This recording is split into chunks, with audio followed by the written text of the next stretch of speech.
Alla fine Sommer chiama i compagni, dice di alzarsi, va al lancio profondo a raggiungere Lautaro e finisce qui! Finisce qui!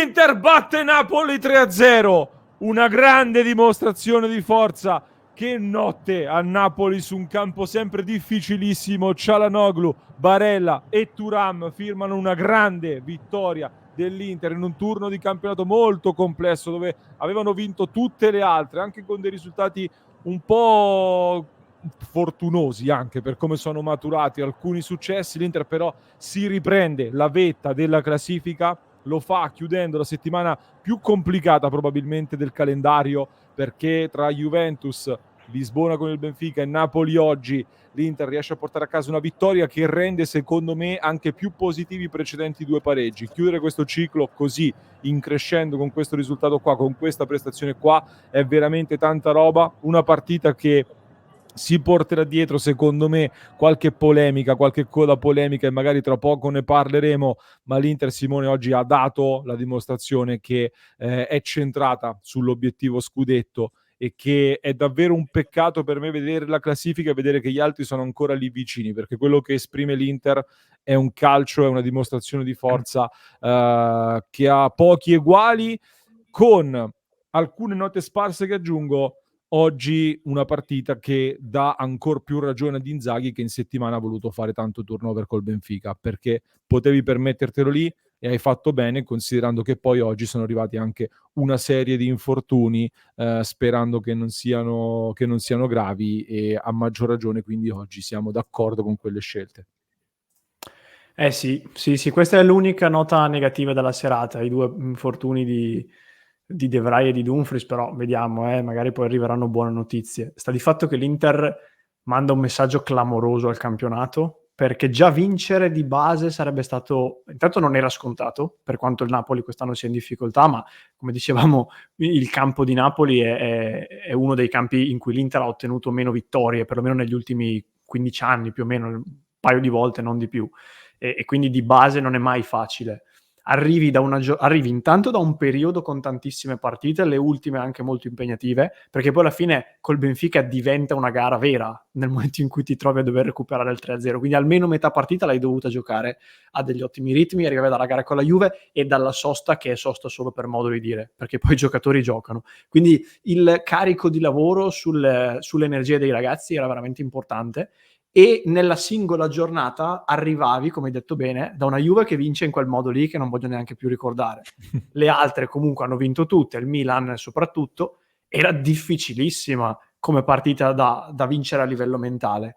E non solo la vinci 3-0. Cioè, se non è un messaggio evidente e clamoroso, non so più cos'altro si debba fare, e come leggevo prima in chat sono d'accordo, altra prova di maturità non solo della squadra, ma anche di mister Inzaghi, che un'altra partita, a parte preparata benissimo, però la vince anche lui, e sono d'accordissimo quando dicevi prima, la classifica è estremamente buona anche a livello di gol fatti, gol subiti, però non posso vedere la Juve a 2 punti. Cioè, dopo tutte queste vittorie qui mi manda in bestia. Speriamo che il tempo ci allunghi le distanze, perché veramente non è possibile. A proposito di tempo, aggiungo, come stavamo dicendo poco fa, l'importanza di questa vittoria in vista di un turno di campionato in cui l'Inter gioca in casa con l'Udinese, sicuramente un'insidia, ma alla portata. Il Milan va a Bergamo con l'Atalanta, la Juventus affronta proprio il Napoli. Quindi il prossimo turno di campionato è un altro turno che può riservare delle sorprese. Ci sarà una settimana piena per poter lavorare e preparare al meglio questa gara, quindi è una grande notizia sicuramente. Parlando però, Simo, della partita di oggi, io ti dirò che per l'importanza della partita, per l'avversario che avevamo di fronte, il campo che andavamo ad affrontare storicamente molto complicato, come ricordavi tu, e il risultato poi che ne viene fuori con la maturità che l'Inter ha dimostrato, è forse una delle migliori partite che io ricordo della gestione Inzaghi, come messaggio proprio che lanci con questa vittoria qua, a livello di importanza.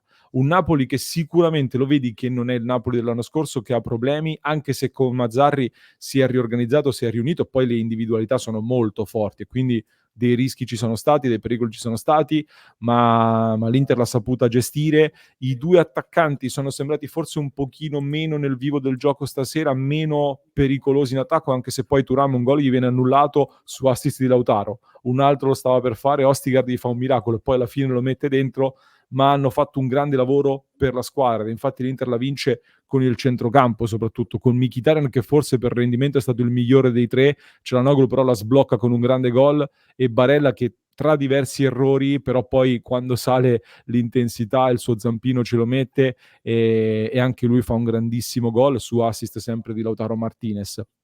Prestazione di squadra, e in questo, ribadisco, penso ci siano pochi eguali davvero nel come l'Inter gioca da squadra e riesce anche a ricompattarsi nelle difficoltà. Si fa male De Vrij, dopo pochi minuti Acerbi scala al centro, entra Carlos Augusto, fa un'ottima prestazione lì sulla sinistra, primi minuti un po' di imbarazzo, ma poi cresce alla distanza, e c'è poco da dire, ragazzi, c'è poco da dire. Oggi è un messaggio fortissimo.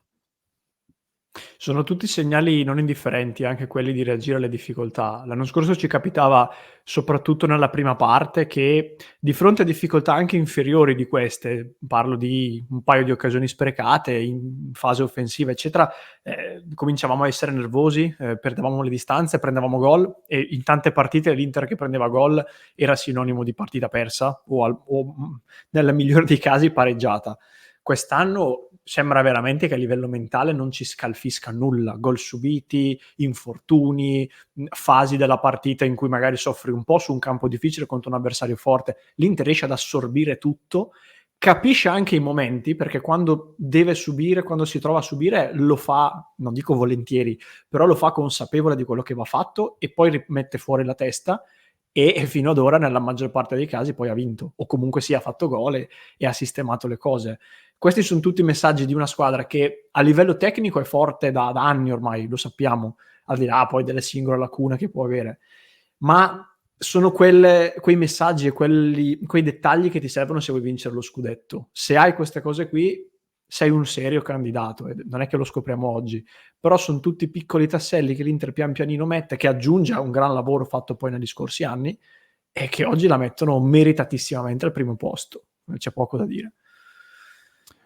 E un po' di numeri: l'Inter in vetta con 35 punti, 33 gol fatti, 7 subiti, differenza reti più 26. Questo per me è una roba impressionante. Segue la Juventus a 33, poi Milan 29 e Roma con il Napoli a quota 24 punti, quindi l'Inter ha già più 11 sul quinto posto, ma anche un più 6 sul Milan, che viene mantenuto dopo questo turno di campionato che poteva essere insidioso. Veramente, veramente importante questo tipo di classifica. Ma parlando un pochino anche dell'andamento della gara, prima parte di partita bella, a livello anche di spettacolo, magari rispetto a quello che abbiamo visto una settimana fa con la Juventus. Chi ci ha seguiti dall'estero sicuramente si è divertito un po' di più. Non che ci siano state, diciamo, delle occasioni clamorose, anche se poi l'Inter, tra un gol annullato, un paio di scelte finali non perfette, un miracolo di Meret su Lautaro Martinez, anche se forse era in fuorigioco, dall'altra parte la traversa di Politano, c'era già stato un bel equilibrio ed era una partita in cui entrambe le squadre, con idee chiare, se la stavano giocando assolutamente al meglio. Poi però in partite così la squadra che vuole andare a vincere trova anche metodi alternativi per andare a sbloccarla, proprio come a Çalhanoğlu, che da fuori in un'azione corale, quando l'Inter ha alzato più uomini, ha avuto il coraggio di prendersi il campo, è andato a prendersi questo gol con Akan. Era importante che segnasse Akan anche da fuori, che sbloccasse una partita così, e da lì si è visto che poi l'Inter è andata in controllo. La partita era diventata la partita giusta per l'Inter, anche se c'è stato bisogno di un Sommer spaziale stasera. Sommer veramente incredibile, una squadra che vuole vincere, un portiere così è l'ideale per esperienza, per riflessi, per qualità. E c'è voluto un Acerbi che ha cancellato Osimhen nei fatti, perché praticamente non si è visto. è una grande dimostrazione di forza da parte anche dei singoli, con tutti i centrocampisti che a turno si sono presi il comando delle operazioni, e Lautaro che fino al 93esimo ha continuato a correre e lottare, e stasera non si è preso la copertina, ha avuto anche l'occasione per segnare un gol che ha mandato sopra la traversa, ma è un'altra prestazione da sottolineare anche la sua. Oggi sotto il 7 credo nessuno. Io, vabbè, per chi ci ha seguito in live, ragazzi, Giovanni Somma, Jan Sommer, è stato credo la partita, non dico la migliore della sua carriera, anche perché non le ho viste tutte, non mi permetterei, però la prima parata che fa su Kvaratskhelia è una roba inumana, cioè dovete rivederla, per chi non l'ha vista se la recuperi. I difensori, Acerbi arriva anche lui da quel treno di partite che dicevamo prima, alla sua età, affronta uno degli attaccanti più forti del campionato, partita eroica. Darmian, ormai siamo abituati al signor Darmian, ma anche oggi fa un'altra gara pazzesca.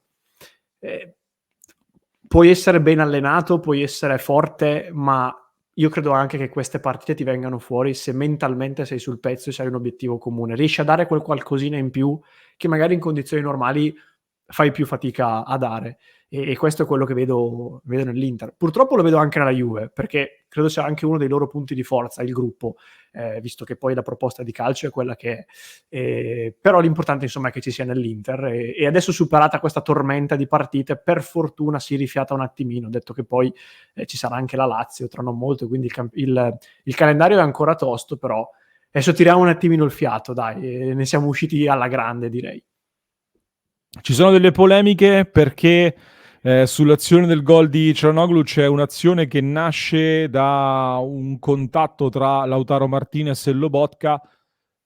Sarò di parte, sì, ma a me Lobotka mi sembra che vada a terra in maniera molto molto semplice, molto, ecco, accentuata, secondo me. Poi c'è stato un'altra protesta, quella forse più dubbia, Osimhen Acerbi in area di rigore, e non so che idea ti sei fatto tu. Per me, io ti dico, presa diretta, mi è sembrato vedere un Osimhen che accentua, mia impressione. L'arbitro è lì, giudica, dice non c'è nulla. Per fortuna non succede come in Inter Bologna che l'arbitro dice non c'è nulla, poi invece il VAR richiama. Questa volta rimane la scelta di campo. Capisco le polemiche, però se l'arbitro giudica così, io sono contento che l'arbitro decida, perché se la vai a vedere alla moviola, quella diventa moviola in campo, non è più VAR.